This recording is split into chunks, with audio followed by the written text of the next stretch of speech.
والسلام علی نبی و آلہ و صحبہ وبارک وسلم. قال اللہ تعالی و تبارک فی القرآن المجید والفرقان الحمید فی شان حبیبہ مخبرا و آمرا.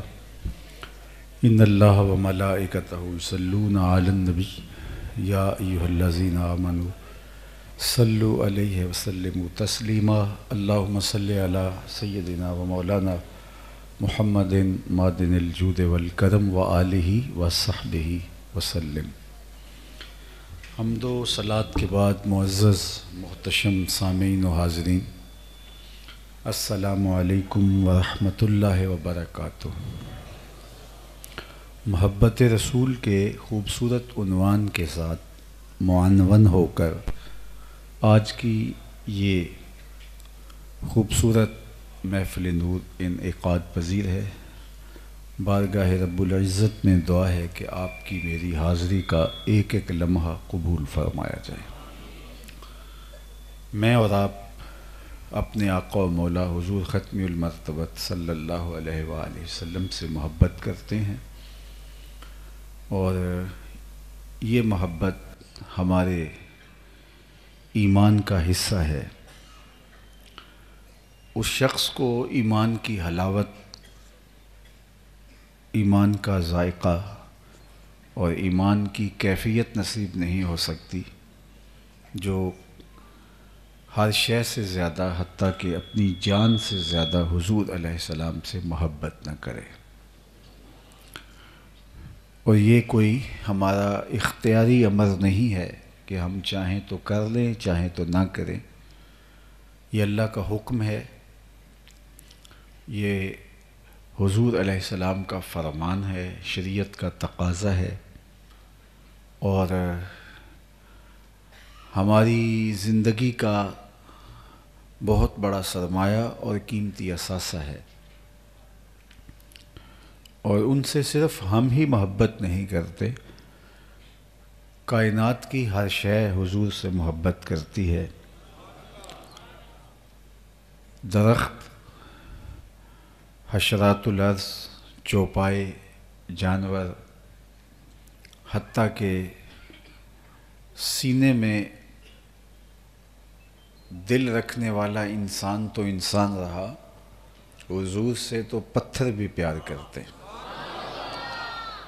جبل احد پہ حضور نے جب قدم رکھا، حضرت ابو بکر و عمر رضی اللہ تعالی عنہما اور حضرت عثمان غنی رضی اللہ تعالی عنہ ہمراہ تھے، تو حضور کے مبارک قدم کے آنے سے احد پہاڑ جھوم اٹھا.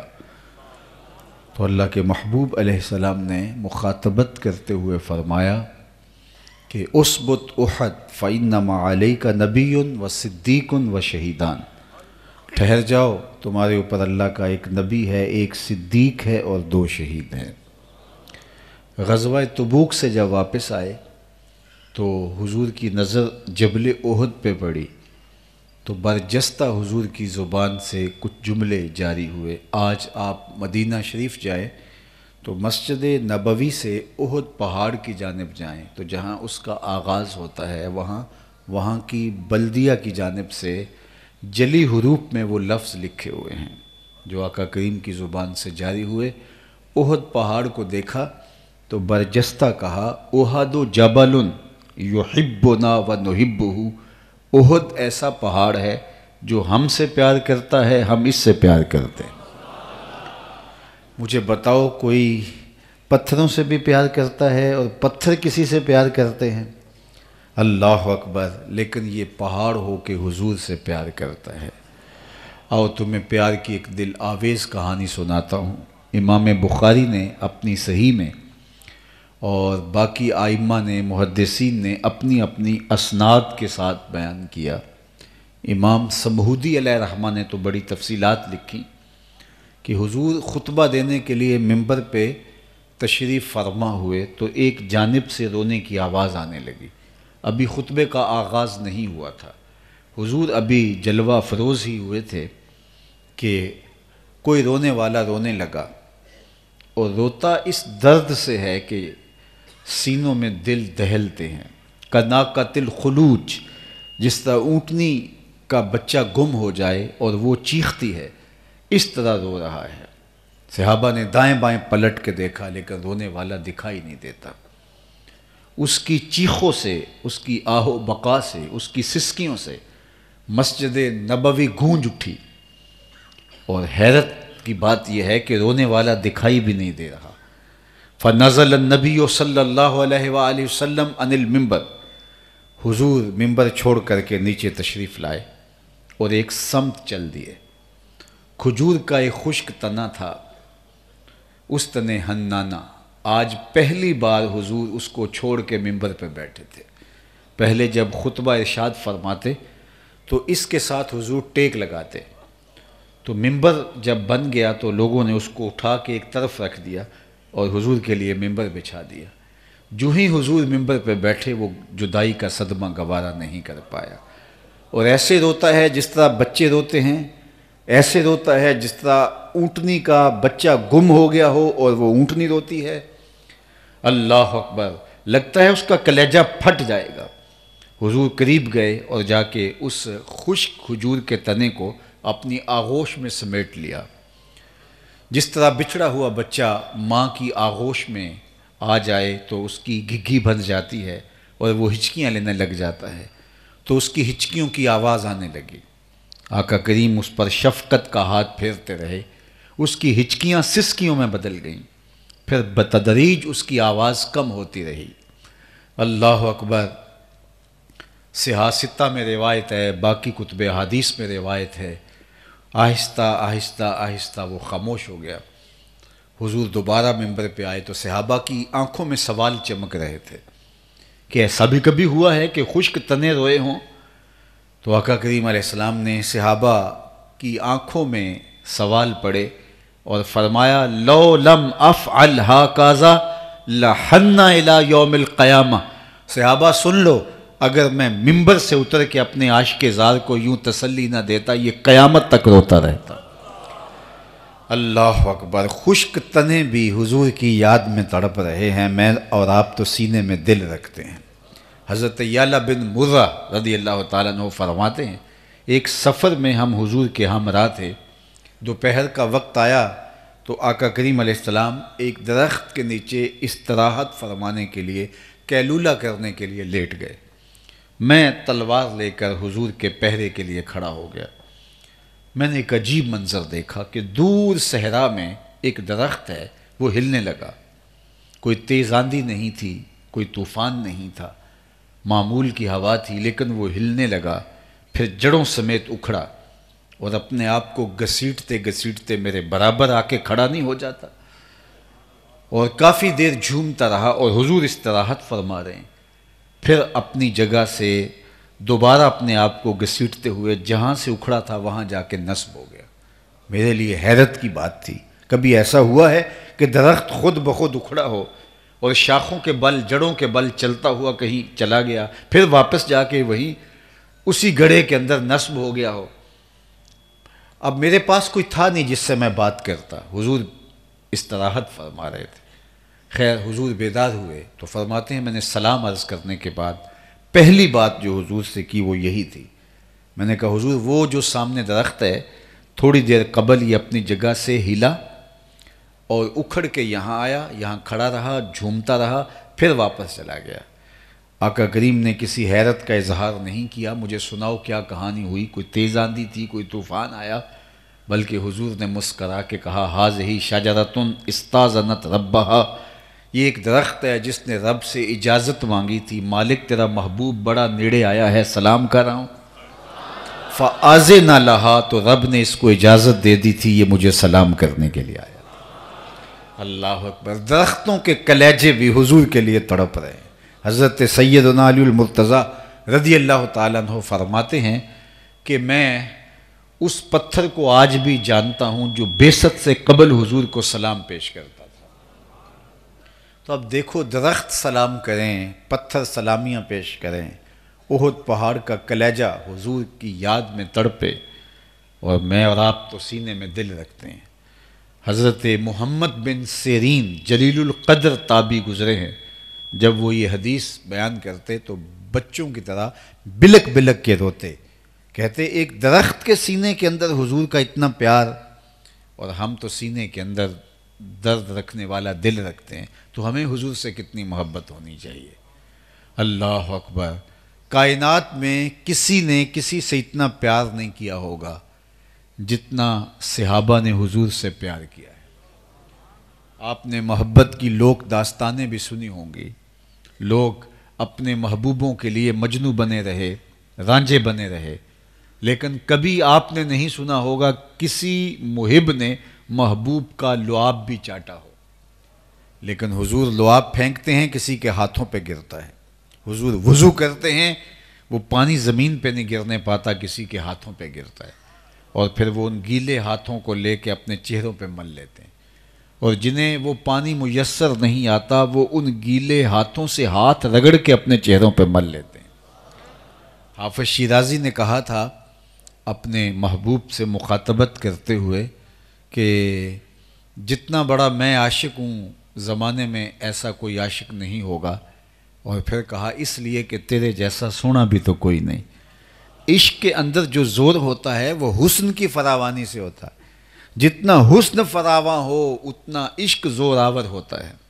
تو کائنات میں ابو بکر و عمر، عثمان و علی، بلال حبشی جیسا اگر عاشق نظر نہیں آتا تو محمد عربی جیسا سونا بھی تو نظر نہیں آتا۔ مکھ چند بدر شاشانی ہے، متھے چمک دی لاٹ نورانی ہے، کالی زلف تے اکھ مستانی ہے، مخمور رکھی ہند مد بھریاں۔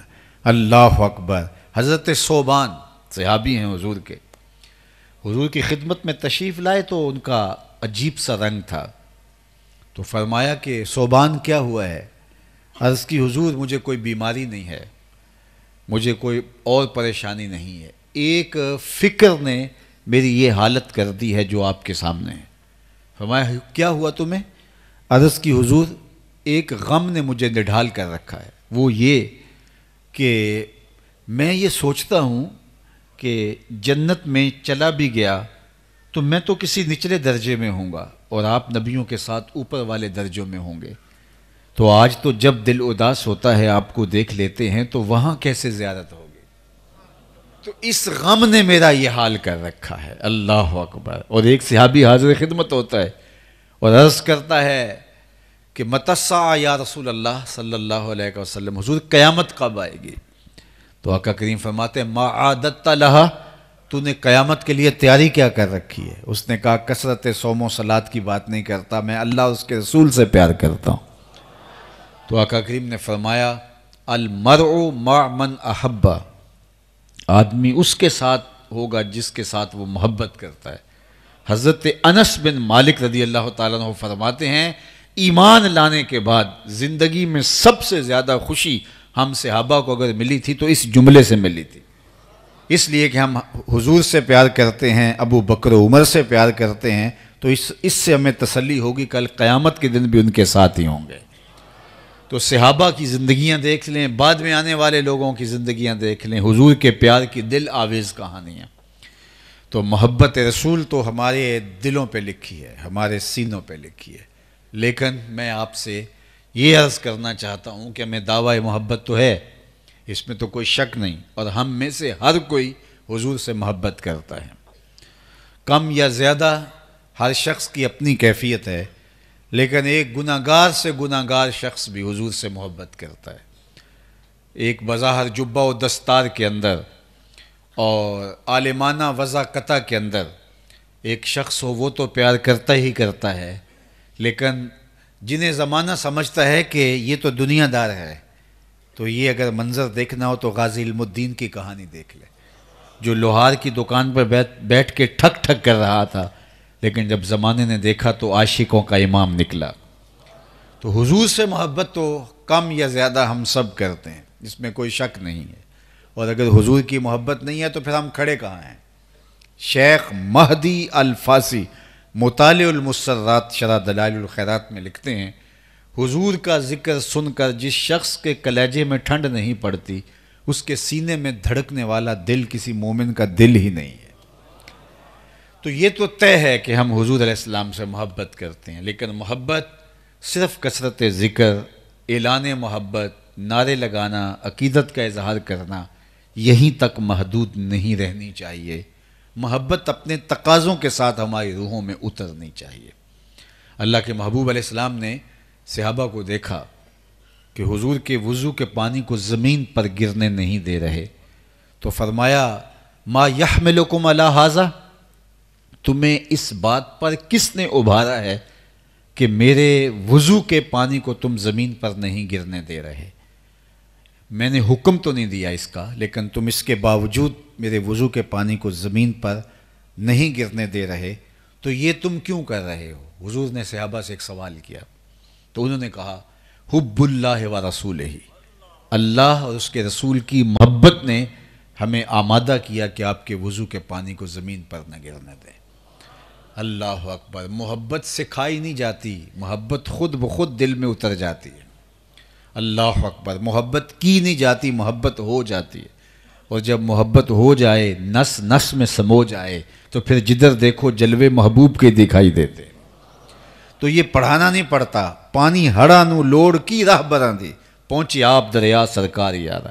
یہ تھوڑا سا پانی ہو تو راستے بنانے پڑتے ہیں، بکھر نہ جائے، لیکن جب سیلاب کی شکل میں پانی آئے تو اپنے راستے خود بنا لیتا ہے۔ جب عشق پیدا ہوتا ہے تو یار منانے کے ڈھب آ جاتے ہیں۔ تو کہا کہ میں نے تو حکم نہیں دیا، لیکن تم میرے وضو کے پانی کو زمین پر کیوں نہیں گرنے دے رہے؟ تو انہوں نے کہا حب اللہ و رسولہ، حضور آپ کی محبت، رب کی محبت نے ہمیں یہ سلیقہ سکھایا ہے۔ تو آقا کریم نے ان کی نفی نہیں کی کہ تم غلط کر رہے ہو۔ صلح حدیبیہ کے موقع پہ بھی ہوا کہ حضور کے وضو کے پانی کو صحابہ زمین پہ نہیں گرنے دے رہے، اور واپس آ کے عروہ بن مسعود ثقفی نے قریش مکہ کو کہا میں تمہاری جانب سے سفیر بن کے بڑے بڑے بادشاہوں کے دربار میں گیا ہوں، کیسر کے دربار میں بھی گیا ہوں، کسریٰ کے دربار میں بھی گیا ہوں، لیکن واللہ جو تعظیم اصحاب محمد کو محمد کی کرتے میں نے دیکھی ہے، کسی کو نہیں کرتے دیکھا۔ اور تم ان سے لڑنے کی بات کرتے ہو، وہ ان کے وضو کا پانی زمین پہ نہیں گرنے دیتے، خون کیسے گرنے دیں گے؟ تو یہ صلح حدیبیہ کے موقع پہ بھی ہوا، اور موقع پہ بھی ہوا کہ حضور کا پانی زمین پر نہیں صحابہ گرنے دیتے، لیکن آج حضور نے پوچھا تم کیوں میرا پانی زمین پہ نہیں گرنے دے رہے؟ انہوں نے کہا حضور ما یحملکم علی ھذا، تمہیں کس چیز نے ابھارا اس بات پر؟ انہوں نے کہا حب اللہ و رسولہ، اللہ اور اس کے رسول کی محبت۔ تو حضور نے نفی تو نہیں کی، لیکن ایک ساتھ اور بات ارشاد فرمائی، اور وہ یہ کہ جو یہ چاہے کہ اللہ اس کے رسول سے پیار کرے اور اللہ اس کا رسول بھی اس سے پیار کرے، اس کو 3 کام کرنے چاہیے۔ تمہارا یہ کام اپنی جگہ پہ ہے، لیکن ان 3 کاموں سے اس کو غافل نہیں ہونا چاہیے۔ فرمایا کہ وہ جب بھی بولے سچ بولے۔ دوسری بات فرمایا کہ اس کے پاس کوئی امانت رکھے تو اس امانت میں خیانت نہ کرے۔ اور تیسری بات ارشاد فرمائی جو اس کی ہمسائیگی میں آ بسے پھر اس کی ہمسائیگی کا وہ حق ادا کرے۔ اگر تم اللہ اس کے رسول سے پیار کرتے ہو اور تمہارا یہ دعویٰ ہے، اور اس دعوی محبت کے طور پہ میرے وضو کے پانی کو بھی زمین پہ نہیں گرنے دیتے، تو پھر یہاں تک تمہاری محبت نہیں رہنی چاہیے، بلکہ میرے پیغام کو بھی تم نے اٹھانا ہوگا، اور تم نے لوگوں کے حقوق کا بھی خیال رکھنا ہوگا۔ میں صرف اس بات پر کہ میں بہت بڑا عاشق رسول ہوں اور میں ہمسایوں کے حق پامال کر دوں، میں رشتہ داروں کے حق پامال کر دوں، یہ مجھے کسی نے اجازت نہیں دی۔ تو اس لیے میں اور آپ اگر عشق رسول کا دعویٰ کرتے ہیں تو ہمارا رویہ بہت مختلف ہونا چاہیے دوسروں سے، اس لیے کہ ہم پھر نمائندے بن جاتے ہیں۔ حضور علیہ الصلوۃ والسلام کی محبت کی وجہ سے، حضور کے پیار کی وجہ سے لوگ ہمارے عمل کو دیکھنے لگ جاتے ہیں، تو پھر ہمارا عمل خوبصورت ہو۔ میرے استاد فرمایا کرتے تھے یہ نہ ہو کہ لوگ تمہیں پوچھیں تم کون ہوتے ہو اور تمہیں بتانا پڑے کہ ہم مسلمان ہوتے ہیں۔ یہ دیکھو مذہب کے خانے میں اسلام لکھا ہے۔ آپ فرمایا کرتے تھے صاحب نہ کسی کو پوچھنے کی نوبت آئے نہ تمہیں بتانے کی ضرورت ہو، تم دور سے چلے آ رہے ہو، لوگ کہیں وہ دیکھو حضور کا غلام آ رہا ہے۔ تمہارے وعدے ایسے ہوں، طرز زندگی ایسے ہو، عاشق رسول کا ٹائٹل میرے ساتھ جڑا ہے، تو میری دکان سے سودا لینے والے کو کوئی پریشانی نہیں ہونی چاہیے کہ یہاں سے 2 نمبر سودا بھی بک سکتا ہے، چونکہ میں عاشق رسول ہوں۔ میں دوائیاں بیچتا ہوں اور میرے نام کے ساتھ عاشق رسول کا ٹائٹل ہے، تو لوگوں کو بے دھڑک دوائی خریدنی چاہیے کہ جو حضور علیہ الصلوۃ والسلام کا عاشق ہے وہ 2 نمبر دوائی نہیں بیچ سکتا۔ میں کسی سے رشتہ کرنے جاتا ہوں تو لوگ بلا دھڑک رشتہ کر لیں کہ جو حضور کا عاشق ہے وہ کس طرح فراڈ کرنے والا اور دھوکہ باز ہو سکتا ہے، لیکن مجھے اور آپ کو دیکھنا ہوگا کہ کہیں ہم اس عشق کو اور اس محبت کو لوگوں کے اعتماد کو ٹھیس پہنچانے کا ذریعہ تو نہیں بن رہے۔ ہمارا عمل، ہمارا رویہ ایسا ہو کہ لوگ ہمیں دیکھ کر کے حضور پہ درود پڑھیں، امتی پہچان بن جائے اپنے نبی کی۔ امام محمد بن حسن الشیبانی امام اعظم ابو حنیفہ کے شاگرد ہیں، جب بصرے آئے تو بصرے میں ایک عیسائیوں کا بہت بڑا مناظر تھا۔ کہنے لگا میں مسلمانوں کے امام سے شہر میں داخل ہوتے ہی مناظرہ کروں گا، اور میرے پاس ایسے ایسے سوال ہیں کہ وہ چکرا کے رہ جائے گا، میرے سوالوں کے جواب نہیں دے پائے گا۔ امام محمد جب تشریف لائے تو چمکتا ہوا نورانی چہرہ گھوڑے کے اوپر تشریف فرما، جو ہی داخل ہوئے لوگ قطاروں میں انتظار کے لیے کھڑے تھے اور وہ مناظر بھی کھڑا تھا۔ جو ہی امام محمد کو اس نے دیکھا تو اس کے لبوں پہ کلمہ جاری ہو گیا۔ مسلمانوں نے حیرت سے پوچھا کہ تم نے کوئی مناظرہ نہیں کیا، کوئی سوال نہیں اٹھایا، تم نے ایسے کیسے مان لیا؟ تو اس عیسائی مناظر نے، جو اب مسلمان ہو چکا تھا، اس نے کہا کہ جب میں نے امام محمد کے چمکتے ہوئے نورانی چہرے کو دیکھا تو میرے دل نے گواہی دی، جب مسلمانوں کا چھوٹا محمد اتنی شان والا ہے، بڑا محمد کیسا ہوگا؟ یہ شان ہے خدمت گاروں کی، سرکار کا عالم کیا ہوگا؟ تو چھوٹے محمد کے نام کو دیکھ کر کے، پیغام کو دیکھ کر کے حضور پر درود پڑھیں، نہ یہ کہ ہمارا نام تو محمد ہو لیکن ہمارے کرتوت کچھ اور ہوں۔ اس لیے میاں صاحب نے کہا تھا نا کہ ایک محمد ٹھگ محمد، ایک محمد چور، جس دا دنیا کلمہ پڑھ دی او محمد ہور۔ ہم اپنے ناموں کے ساتھ کتنے معزز القاب لگاتے ہیں، عاشق رسول کا ٹائٹل ہمارے ساتھ لگا ہے، لیکن ہم کچھ اور ہیں، ہمارے رویے اور ہیں۔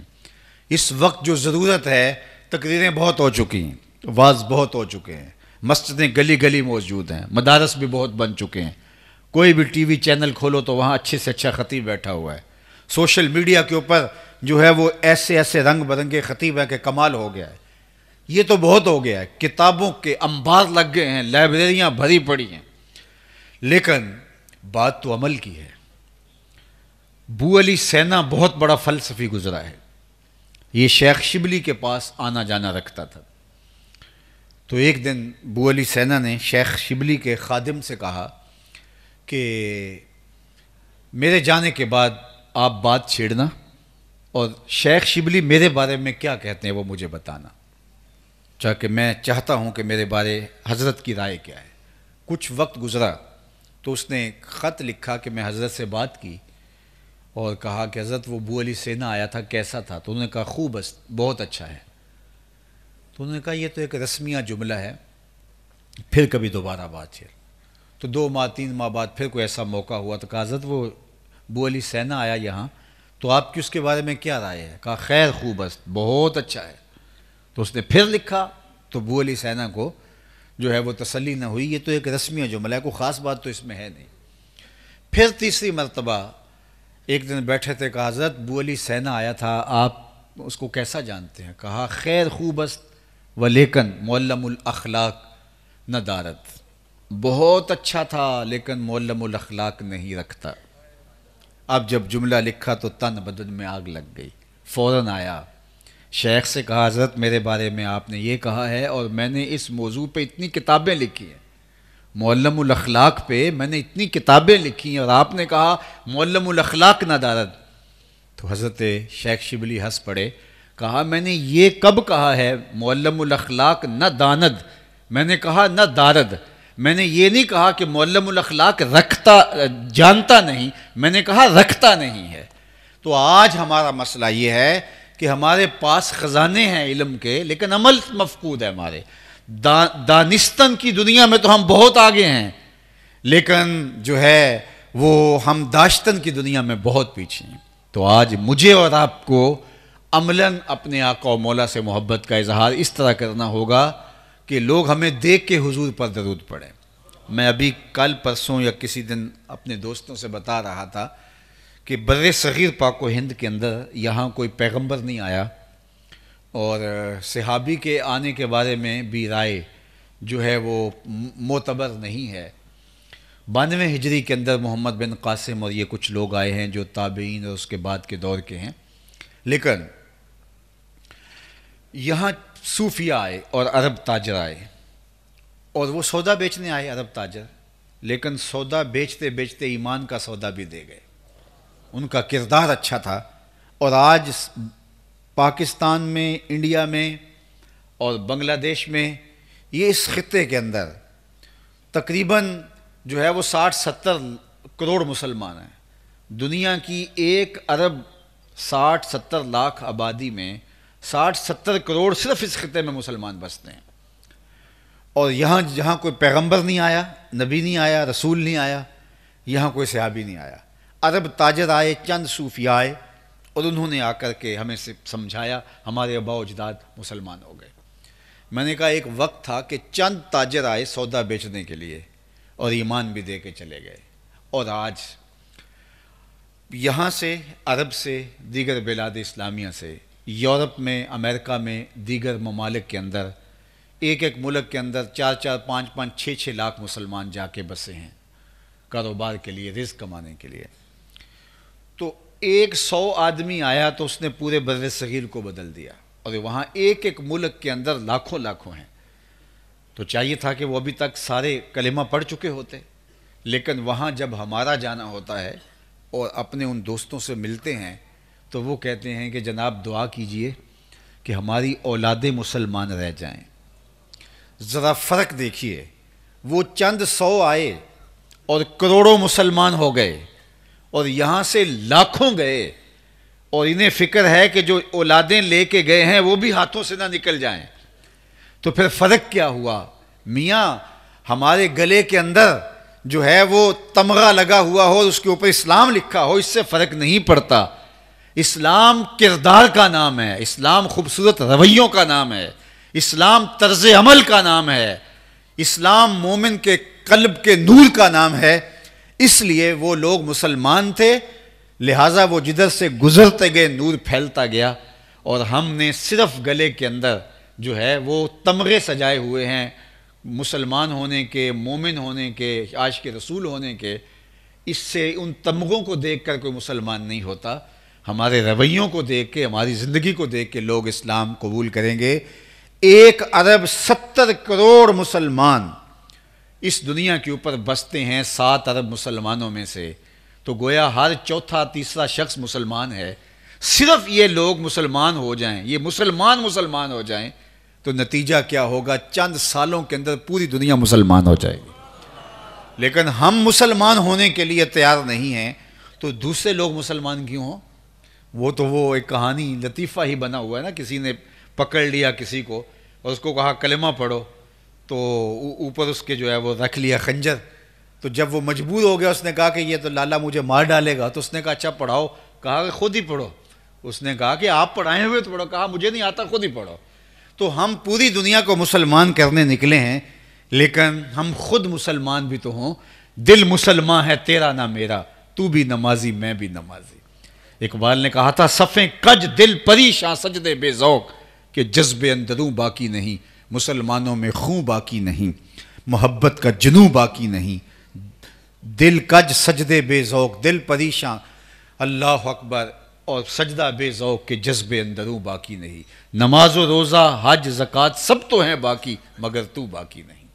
تو آج ہمارا اسلام محض زبان سے پھوٹتا ہوا اسلام ہے، ہمارا اسلام فیس بک کے اوپر پھیلتا ہوا اسلام ہے، ہمارا اسلام نعروں میں گونجتا ہوا اسلام ہے، ہمارا اسلام دوسروں کو کافر کرتا ہوا اسلام ہے، ہمارا اسلام جو رویوں کا، جو طرز زندگی کا، جو انداز معاشرت کا، جو خوبصورتی کا اسلام ہے، وہ ہمارے اندر کہیں نظر نہیں آ رہا۔ مسلمانی در کتابوں، مسلمانہ در گور، مسلمانی کتابوں میں رہ گئے، مسلمان قبروں میں چلے گئے۔ لا یبق من الاسلام الا اسمہ ولا یبق من القرآن الا رسمہ مساجدہم عامرۃ وہی خراب من الہدی اللہ کے محبوب نے فرمایا تھا ایک وقت آئے گا اسلام نام کا رہ جائے گا اور قرآن صرف رسم کے طور پہ باقی رہ جائے گا، مسجدیں زیب و زینت کے لحاظ سے تو خالی آباد ہوں گی لیکن ہدایت کے نور سے خالی ہوں گی۔ کیا آج وہ وقت آ نہیں گیا کہ آج ہماری زبان پہ اسلام ہے؟ اسلام تو دل میں ہونا چاہیے تھا، اسلام تو رویوں میں ہونا چاہیے تھا، اسلام تو طرز عمل میں ہونا چاہیے تھا۔ زبان پر اسلام ہو، میں اس کا انکار نہیں کرتا، لیکن میں یہ چاہتا ہوں اور اسلام کا ہم سے تقاضا ہے، المسلم من سلم المسلمون من لسانہ و یدہ۔ مسلمان کون ہے؟ جس کے ہاتھ سے، جس کی زبان سے دوسرا مسلمان محفوظ ہو، اس کا طرز زندگی بتائے کہ یہ مسلمان ہے، یہ حضور علیہ السلام کا غلام ہے، اور حضور کے غلام ایسے ہوتے ہیں اور حضور کے غلاموں کی شان یہ ہے۔ تو مجھے اور آپ کو دعوی محبت رسول، دعوی عشق رسول، دعوی مسلمانی موجود ہے۔ اللہ تعالیٰ جل شانہ یہ دعویٰ عملی شکل کے اندر ڈھال دے اور ہمارا طرز زندگی، انداز حیات ایسا بنا دے کہ ہم دور سے پہچانے جائیں کہ ہم حضور کے غلام ہیں۔ حضور کا حکم ہو، حضور کا فرمان ہو، وہ تو بڑی بلند بات ہے۔ عاشق تو محبوب کی منشا کو پا لیتا ہے۔ ہمیں تو بار بار ایک بات کہی جائے تو وہ نہیں کرتے، جبکہ عشق کا تقاضا کیا ہے، وہ محبوب کی منشا کو پا لیتا ہے۔ مدینے کی گلی سے حضور گزر رہے ہیں، ایک ایسا مکان بن رہا تھا جس کا طرز تعمیر حضور کو پسند نہیں تھا۔ پوچھا یہ مکان کس کا ہے؟ کہا فلاں انصاری کا۔ گزر گئے، کسی نے اس انصاری صحابی کو بتایا حضور نے تیرے مکان کو دیکھا تھا، چہرے پہ پسندیدگی کے آثار نہیں آئے، شاید حضور نے پسند نہیں کیا۔ اس نے کدال پکڑا اور مکان کو گرا ڈالا۔ 2-4 دن کے بعد حضور کا گزر ہوا، دیکھا ملبے کا ڈھیر پڑا ہے، کہا بلاؤ اسے۔ بلایا گیا، کہا میں گزرا تھا، تیرا مکان دیکھا تھا، اب ملبے کا ڈھیر پڑا ہے، کیا ہوا؟ عرض کی حضور میں نے گرا دیا۔ فرمایا کیوں؟ عرض کی سنا تھا آپ کو پسند نہیں، سنا تھا آپ کو پسند نہیں۔ میں اور آپ اپنے اندر اتر کے دیکھیں ہمارا کیا کیا حضور کو پسند نہیں۔ اپنے کاروبار کو دیکھیں، طرز زندگی کو دیکھیں، انداز تکلم کو دیکھیں، طرز حیات کو دیکھیں، اٹھنے بیٹھنے کو دیکھیں، رشتہ داریاں کو دیکھیں، انداز سیاست کو دیکھیں، طرز معاشرت کو دیکھیں، ہمارا کیا کیا حضور کو پسند نہیں۔ اللہ کے محبوب علیہ السلام تشریف فرما تھے، ایک صحابی آئے، انہوں نے حضور سے سلام کیا، آقا نے رخ پھیر لیا، سمجھے اتفاقاً ہو گیا، تو جدھر حضور نے رخ پھیرا ادھر سے جا کے سلام کیا، حضور نے پھر رخ پھیر لیا، سمجھ گئے حضور ناراض ہیں۔ لیکن یہ سمجھ نہیں آ رہی تھی ناراض کیوں ہیں۔ ہمیں تو کسی بزرگ، والد، بڑے، مرشد، پیر، استاد، امام مسجد کی ناراضگی کی سمجھ نہ ہو کہ ناراض کیوں ہیں تو الٹے خود ناراض ہو جاتے ہیں۔ لیکن وہ پوچھتے پھرتے ہیں صحابہ سے کہ حضور ناراض ہیں لیکن میری سمجھ میں نہیں آ رہا کہ ناراض کیوں ہیں، تم بتا سکتے ہو؟ انہوں نے غور کیا تو کہا ہاں، یہ تو نے سونے کی انگوٹھی پہن رکھی ہے اور اللہ کے محبوب اس کو منع فرما چکے ہیں۔ ان الذھب والفضۃ حرام لذکور امتی، سونا چاندی امت کے مردوں پہ حرام ہے، یہ عورتوں کا گہنا ہے۔ اس کو آتش دوزخ کا انگارہ حضور نے قرار دیا۔ تو تم نے یہ پہن رکھا ہے تو شاید حضور کی ناراضگی کی وجہ یہ ہو، اندازہ ہے ہمارا۔ تو وہ آگے بڑھے اور انگوٹھی اتار کے حضور کو پیش کرتے ہوئے کہا حضور کیا اس وجہ سے ناراض ہیں؟ یہ رہی۔ حضور نے انگوٹھی پکڑی اور پھینک دی۔ ناراضگی کی وجہ بھی یہی تھی۔ بیٹھ گیا، مجلس جاری رہی۔ جب اختتام کو پہنچی، لوگ گھروں کو پلٹے تو یہ بھی جانے لگا تو کسی نے اشارہ دیا وہ انگوٹھی تو اٹھا لو، سونے کی انگوٹھی ہے، تم تو نہیں پہن سکتے، تمہاری بیوی تو پہن سکتی ہے۔ تو اس کا جواب سنی اور میری گفتگو اختتام کو پہنچ گئی۔ اس نے کہا واللہ لا آخذہ ابدا وقد طرحہ رسول اللہ صلی اللہ علیہ وآلہ وسلم۔ اس نے کہا اللہ کی قسم اس انگوٹھی کو کبھی بھی نہیں اٹھاؤں گا جس کو میرے حضور نے پھینک دیا ہے۔ پڑی رہے، سونا ہے، ہیرا ہے، موتی ہے، لال ہے، پکھراج ہے، کچھ بھی ہے، پڑا رہے، نہیں اٹھاؤں گا۔ کیوں؟ اس کو میرے حضور نے پھینک دیا ہے۔ میں اور آپ اپنی زندگی میں اتر کے دیکھیں، کوئی ایسی عادت تو نہیں اٹھائے پھر رہے جس کو حضور نے پھینک دیا ہو، کوئی ایسا رویہ تو نہیں اٹھائے پھر رہے جس کو حضور نے پھینک دیا ہو، کوئی ایسا کاروبار تو نہیں اٹھائے پھر رہے جو حضور نے پھینک دیا ہو، کوئی ایسی دوستی تو نہیں اٹھائے پھر رہے جس کو حضور نے پھینک دیا ہو۔ تو آؤ میں اور آپ اپنی زندگی کو ان کی محبت کے سانچے میں ڈھالیں۔ یاری لا توں پاک نبی سنگ اے پر پوری یاری، پھر درود قبول ہے تیرا لاکھ نہ لوں ایک واری۔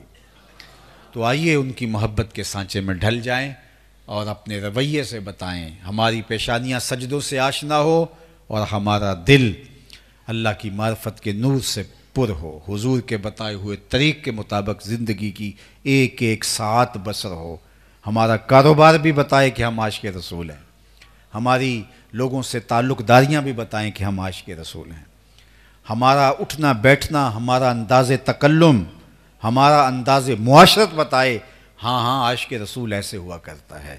تو آئیے مجھے اور آپ کو اپنے عشق کی دلیل فراہم کرنی ہے، اللہ تعالی ہمیں حضور علیہ السلام کا سچا پیار عطا کر دے۔ وآخر دعوانا ان الحمدللہ۔